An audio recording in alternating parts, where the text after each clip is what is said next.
Well, first of all, thank you so much for all coming. I know on a Friday evening, this is probably the last place you want to be. Special thanks for driving all this way in traffic, Dr. Daly. And thanks, Mom, for being here. And thank you for arranging this date. She's leaving in just a few days to China. And it's important for me that my mom's here because I felt like through this whole process was really the only person who was kind of my fan. So I felt like a lot of people were like, don't do this doctorate. And she really pushed me to do it. So it's very meaningful for her to be here in particular. So I'm Mona Kiani, as you guys know. Mona, I think one thing we forgot to ask you, do you want to just go through the whole presentation, or do you want, are you okay if we stop and ask questions? No, actually we did. I'm actually okay either way. I mean, if there's a burning question, please, by all means. Otherwise, I said we'll just go. Her preference was to go through. Through. Yeah. But if you feel compelled to ask a question. Okay, thanks. So my running title right now is Supporting At-Risk Students with Emotional Intelligence. And so today in my proposal defense, I'll be talking about background, statement of the problem, theoretical frameworks, research questions, and research design. And this all started when my 9th grade student in LUSD, when I worked in the inner city school there, asked me, why should I care about the Pythagorean theorem when I almost got raped on my way to school? Yeah. And I've worked in 3 different kind of settings. I've worked in inner city schools, elite private school internationally, and now in a charter school that's really a mix of people. And in my experience teaching over the last 7 years, I really learned that the important work that we need to do is much less over the curriculum and the cognitive factors. And so I came into this program very interested in looking at what's happening outside of the academics. It's really preventing the students from accessing that and really maximizing their potential. And so I really believe in Maslow's hierarchy of needs, and Anna clearly experienced this. Her psychological, emotional needs are not being met, and so she can't access the curriculum. And so really what's happening here is her thinking brain, or her neocortex, is being hijacked by her emotional brain, or the amygdala. And I'll go into that in just a moment more. But so this is particularly, relevant for at-risk students who are constantly under stress. And so for me, this is the key thing from closing the achievement gap. So if you take a look here, this is kind of showing us the process of what happens when we go through a really stressful situation. So first, sensory data is fed to the thalamus. So this is part of the limbic system, which is where the amygdala is also housed. This is our emotional center.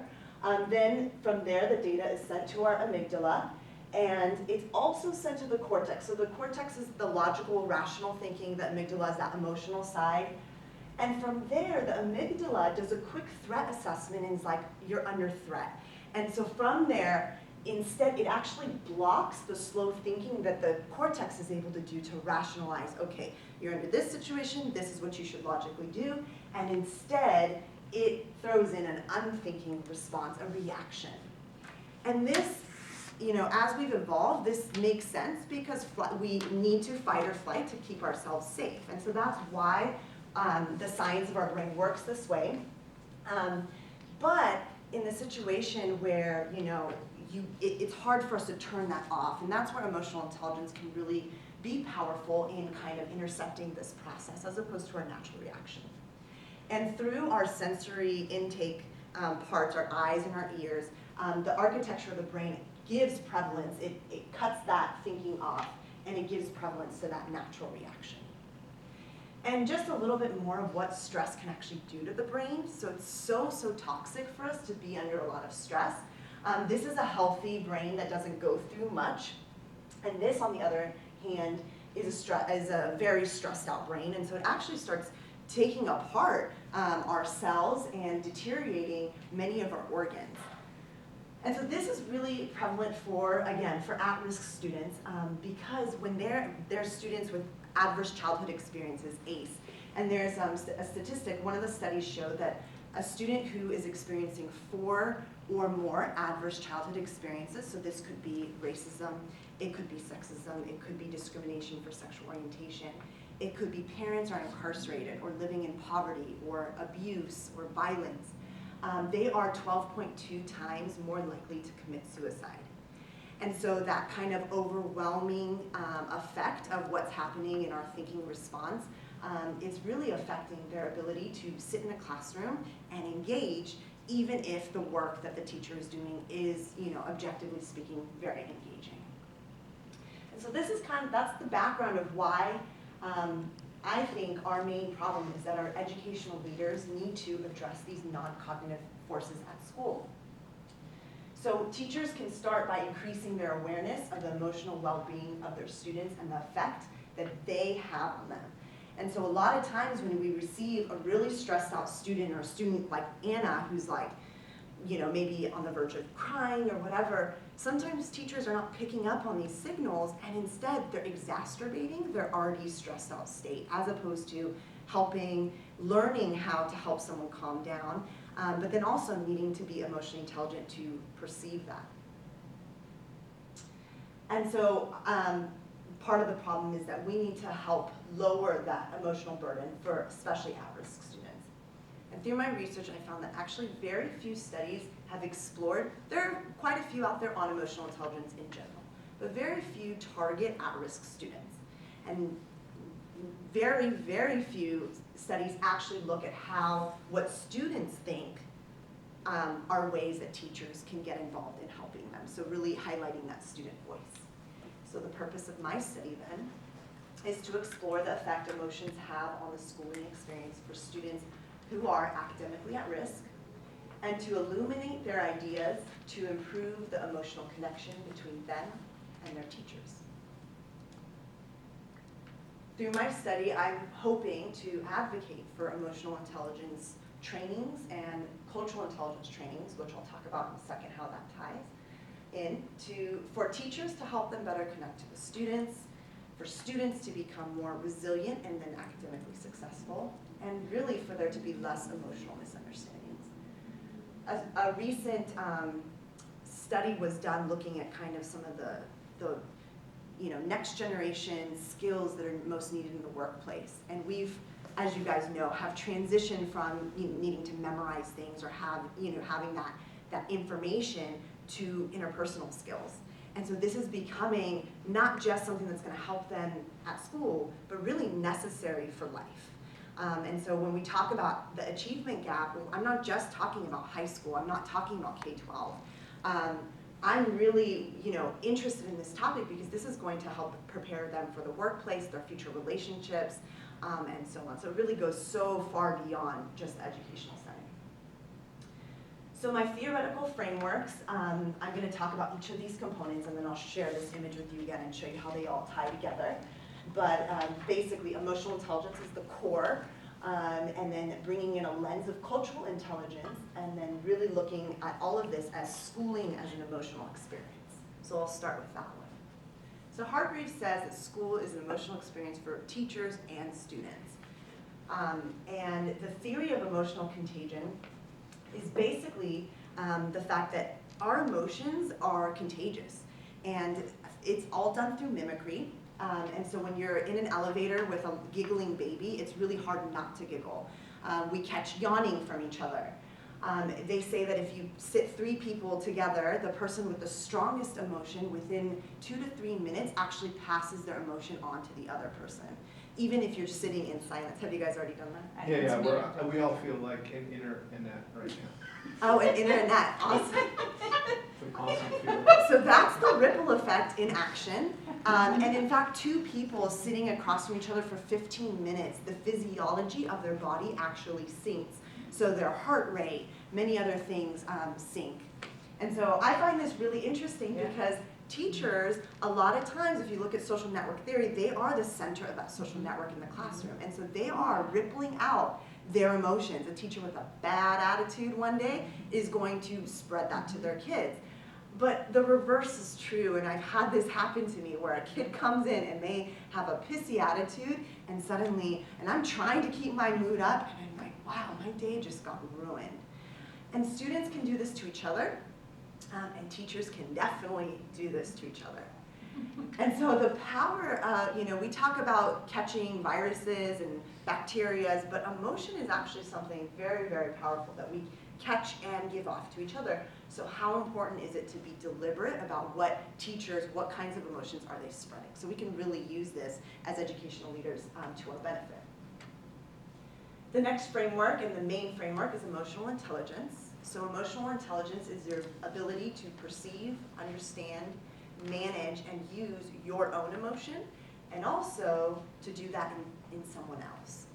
And emotional intelligence has been shown to help increase interpersonal relationships, to improve those, help people make healthier life decisions. So people who are known to be more emotionally intelligent avoid risky behaviors, smoking, drinking, violent behavior. So they did some studies in colleges to show that. It's also correlated positively with academic performance. There's a lot of really interesting studies around emotional intelligence, very few on at-risk students. There's really one main study, I found a qualitative study that they did an appreciative inquiry for at-risk students and saw what were those kind of factors that made them resilient, and emotional intelligence was one of them. And so that was kind of the main study I found that really tackled the topic that I'm looking at, but not a whole lot more. But I'm convinced that this is a very important framework to use while looking at this population.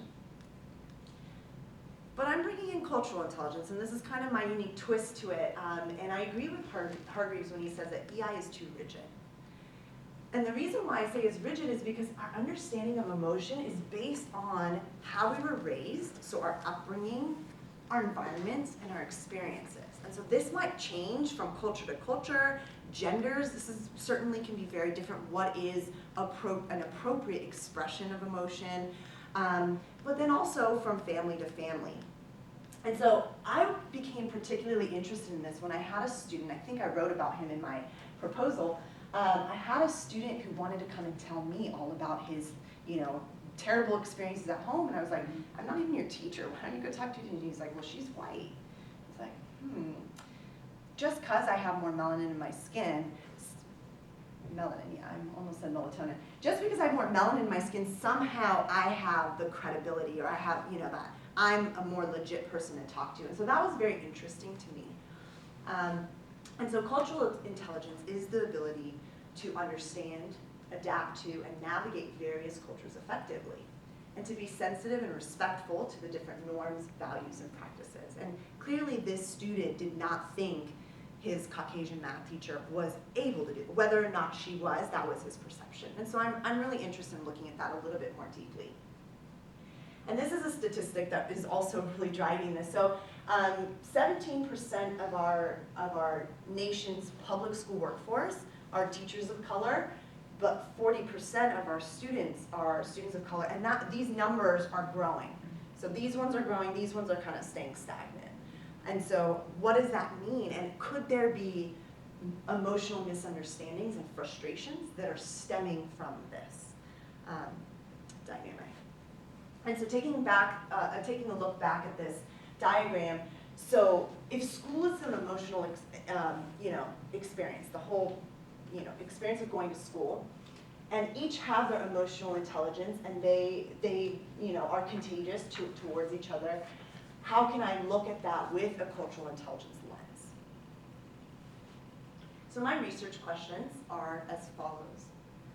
How are academic achievements and the overall well-being of at-risk students influenced by in-school emotional experiences? How can student emotional intelligence help at-risk students become more academically successful? So really focusing on that student piece. And the action piece of the so what? Okay, so now we have information about how they feel. But what do at-risk students want their teachers to know and do for greater emotional connection? And so this goes back to that student, that male student who wanted to talk to me. Okay, what could your white teacher have done for you to feel more comfortable going and talking to her? So I'm planning to do I propose to do a qualitative study to explore a phenomenon and really to illuminate those student voices on this issue. And so I've chosen to do a phenomenology, and I want to distill the phenomenon of an at-risk student emotion at school to understand the perspective of how the teacher can best serve that student in that capacity. And my proposed sample, and I'm supposed to continue to use pseudonyms for you guys? I think we all know where you teach. Okay, so great. What I propose to do is say a charter high school. It's a project-based learning high school in San Diego. We have a random sampling based on a lottery system. So it's really representative of the county, and that's what I was looking for. I want to do purposeful sampling of 8 to 12 students who are academically at risk. And the way that I'm defining this for my study is specifically that they failed their math class last year. So I'm focusing on math because there's 3 main reasons. One is math is known to be the most anxiety-producing class in high school. It's also, there have been studies done where secondary math teachers are notorious for being very emotionally distant from their students. Here's the formula, learn the, and just turn in your homework. If you didn't turn it in, I don't care about your life story, just, that sucks for you, got an F. Whereas in a humanities class, you might get some more reflections or, some of that, a chance to learn about each other more. And then on top of it being anxiety producing and very stressful already, it's a gatekeeper course. And so if students don't do well in math, then they potentially